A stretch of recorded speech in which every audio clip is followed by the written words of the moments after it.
আপনারা জানেন দেশ জুড়ে শুরু হয়েছে SIR, special intensive revision, voter তালিকা সংশোধনের কাজ। আর প্রথম এটা শুরু হয় বিহার রাজ্যে, কারণ বিহারে ভোট ছিল, নভেম্বরে ভোট।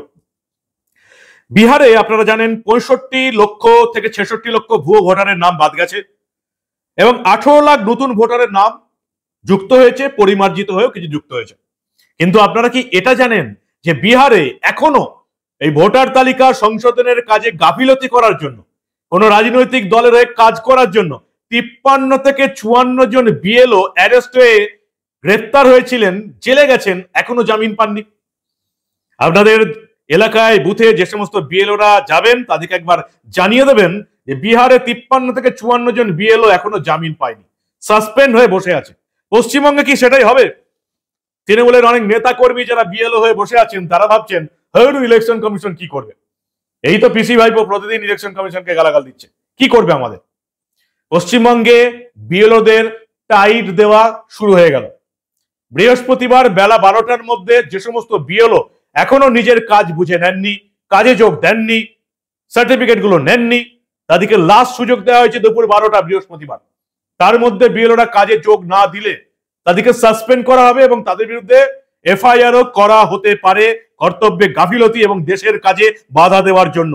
কতজনের নাম রয়েছে এখন অব্দি পশ্চিমবঙ্গের নির্বাচন আধিকারিকের দপ্তর থেকে যেটা জানা গেছে যে পশ্চিমবঙ্গের এইরকম 143 জন বুথ লেভেল অফিসার বিএলওকে টাইট দেওয়া হবে আগামীকাল 12টার মধ্যে নিজেদের কাজ বুঝে না নিলে। এই বিএলওদের মধ্যে অধিকাংশ হচ্ছেন, যেটুকু আমরা জানতে পেরেছি, উত্তর কলকাতার কিছু বিএলও আছেন বুথ লেভেল অফিসার, কোচবিহারের কিছু বিএলও আছেন, মুর্শিদাবাদের কিছু বিএলও আছেন, পাশাপাশি আরো অনেক জেলার বুথ লেভেল অফিসার আছেন।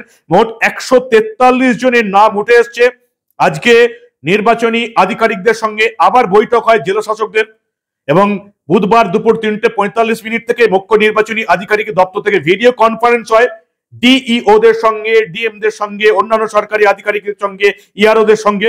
সেখানে পরিষ্কার ডিইও দের নির্দেশ দেওয়া হয়েছে বৃহস্পতিবার বেলা 12টার মধ্যে যদি এই বিএলও 143 জন বিএলও নিজেদের কাজে যোগ না দেয়, নিজেদের কাজ বুঝে না দেয়, তাহলে তাদেরকে শাস্তিমূলক ব্যবস্থা নেওয়া হবে, তাদেরকে সাসপেন্ড করা হতে পারে। বৃহস্পতিবার বেলা 12টার মধ্যে এই 143 জন বুথ লেভেল অফিসার, যার মধ্যে কোচবিহার, মুর্শিদাবাদ এবং উত্তর কলকাতার বুথ লেভেল অফিসাররা আছেন, যদি কাজে যোগ না দেন, নিজেদের কাজ বুঝে না নেন, তাহলে তাদের বিরুদ্ধে বিভাগীয় তদন্ত শুরু হবে, তাদেরকে সাসপেন্ড করা হবে এবং তাদের বিরুদ্ধে এফআইআরও করা হতে পারে। বিএলওদের টাইট দেওয়া শুরু হলো। যারা ভাবছেন কিছুই হবে না, কোনোবার তো কিছু হয় না, তারা মূর্খের স্বর্গে বাস করছেন। বিহারে আবার বলছি 53 থেকে 54 জন বিএলও সাসপেন্ড হয়ে গেছেন, গ্রেপ্তার হয়েছেন, এখনো জামিন পাননি। ফলে এ রাজ্যের যে সমস্ত তৃণমূলী বিএলও মনে করছেন কিছুই হবে না, আমরা আমাদের মতন কাজ করে যাব, নির্বাচনী আধিকারিকদের তরফ থেকে জানিয়ে দেওয়া হয়েছে শুধু আজকে নয়, এখন ধরা না পড়লেও পরবর্তীকালে ধরা পড়লেও, আজ থেকে 5 বছর পরে ধরা পড়লেও সাসপেন্ড হবে এবং জেলে যাবে। 143 জন বিএলও এখনো নিজেদের দায়িত্ব বুঝে নেয়নি। বৃহস্পতিবার বেলা 12টার মধ্যে এরা নিয়োগপত্র না নিলে সাসপেন্ড হয়ে যাবে। বিএলওদের কড়া বার্তা দিয়েছে নির্বাচন কমিশন, পরিষ্কার জানিয়ে দেওয়া হয়েছে শাস্তিমূলক ব্যবস্থা নেওয়া হবে। আপনারা জানেন ইতিমধ্যেই 28 অক্টোবর থেকে এই রাজ্যে অফিসিয়ালি এসআইআর শুরু হয়ে গেছে। 4 নভেম্বর থেকে 4 নভেম্বর থেকে 4 ডিসেম্বর বাড়ি বাড়ি যাবেন বিএলওরা। 85,000-এর কাছাকাছি বুথ, 85,000 বিএলও থাকবেন, তারা বাড়ি বাড়ি যাবেন। তাদের জন্য একটা ভোটারের 2টো করে সার্টিফিকেট থাকবে, ফর্ম থাকবে, 2টো ফর্ম ফিল আপ করা হবে, একটা ফর্ম ভোটারকে দেওয়া হবে, একটা ফর্ম নির্বাচন কমিশনে জমা পড়বে। বিএলওরা বাড়ি বাড়ি যাবেন 4 নভেম্বর থেকে। তার আগে যে সমস্ত বিএলও 143 জন বিএলও এখনো কাজ বুঝে নেননি, তারা যদি কালকে 12টার মধ্যে কাজ বুঝে না নেন, বৃহস্পতিবার 12টার মধ্যে, তাহলে তাদের বিরুদ্ধে শাস্তিমূলক ব্যবস্থা নেওয়া হবে। অ্যাকশন শুরু হয়ে গেল। আর এই বিএলওদের শাস্তি হবে। এই যে বিএলও, একই অঙ্গে কত রূপ, কতগুলো পদে আছে দেখুন। 1 নম্বর তৃণমূলের নেতা, 2 নম্বর তৃণমূলের পঞ্চায়েতের সদস্য, 3 নম্বর স্কুলের শিক্ষক, 4 নম্বর বিএলও। একই অঙ্গে কত রূপ দেখবো। আর তৃণমূল হলে সবকিছু করা যায়, নেতা হয়ে কি করে যে শিক্ষক হওয়া যায়, শিক্ষক হয়ে অতটা সময় দেওয়ার পরে কি করে যে নেতা হয়ে যায় কে জানে। তৃণমূলে সবই সম্ভব। কি নাম এনার? এনার নাম হচ্ছে মতিউল আনসারি। এরকম একটা ঘটনা বলছি, এটা একটা উদাহরণ মাত্র। এরকম উদাহরণ এই রাজ্যে ছড়িয়ে ছিটিয়ে আছে। যারা ধরা পড়বে তৃণমূলের পদে আছে, বিএলও হয়ে গেছে, তারাও সাসপেন্ড হবে পরবর্তীকালে। এখন ধরা না পড়লেও পরবর্তীকালে ধরা পড়লেই সাসপেন্ড। যে সমস্ত বিএলওরা, তৃণমূলের পদাধিকারীরা বিএলও হয়ে আছেন, যারা মনে করছেন আমরা ম্যানেজ করে দেবো, সাবধান হয়ে যান। দুদিনের জন্য যদি সাসপেন্ড হন না, পরবর্তীকালে আপনাদের পেনশন ফেনশন সবকিছু বিপদে পড়ে যাবে। তৃণমূলের আধিকারিক যারা আছেন, বিএলও হয়ে বসে আছেন, একটা ছেড়ে দিন, হয় বিএলও পদ ছেড়ে দিন, নির্বাচন কমিশনকে জানিয়ে দিন যে আমি তৃণমূলের পদাধিকারীটাই থাকতে চাই, আর না হলে তৃণমূলের পদটা ছেড়ে দিন, বিএলও থাকুন। যে কোনো একটা করতে হবে, ধরা পড়লে সাসপেন্ড হয়ে জেলে চলে যাবেন। খুব পরিষ্কার কথা। মতিউল আনসারি কোথাকার ইনি? যেটুকু আমরা জানতে পেরেছি, ইনি হচ্ছেন মালদার মানিকচকের তৃণমূলের পঞ্চায়েত সদস্য। তিনি আবার মালদার মানিকচকের এনায়েতপুর শ্যামপুর প্রাথমিক বিদ্যালয়ের শিক্ষক। তিনি বিএলও। বাহ, কত করবেন একা, তৃণমূল নেতা, পঞ্চায়েতের সদস্য, শিক্ষক, বিএলও। মতিউল আনসারিকে নিয়ে প্রশ্ন উঠে গেছে। নির্বাচন কমিশন তার কাছ থেকে কৈফিয়ত চেয়েছে। এই অভিযোগ মিথ্যা না সত্য তার কাছ থেকে জানতে চাওয়া হয়েছে। আর যদি সত্য হয়, তৃণমূলের পঞ্চায়েত সদস্য বিএলও হয়, যদি স্বীকার না করেন সাসপেন্ড হয়ে যাবেন। বিএলওদের বিরুদ্ধে অ্যাকশন শুরু হয়ে গেছে। তৃণমূলের যে সমস্ত পদাধিকারী বিএলও হয়ে আছেন, বা পঞ্চায়েতের যারা কর্মী বিএলও হয়ে আছেন, খুব সাবধান থেকে যান। পার্টিও করবেন, বিএলও হবেন, ভাবছেন কারো নাম বাদ দিয়ে দেবো না, হবে না। বিএলওদের টাইট দেওয়া শুরু হয়ে গেল।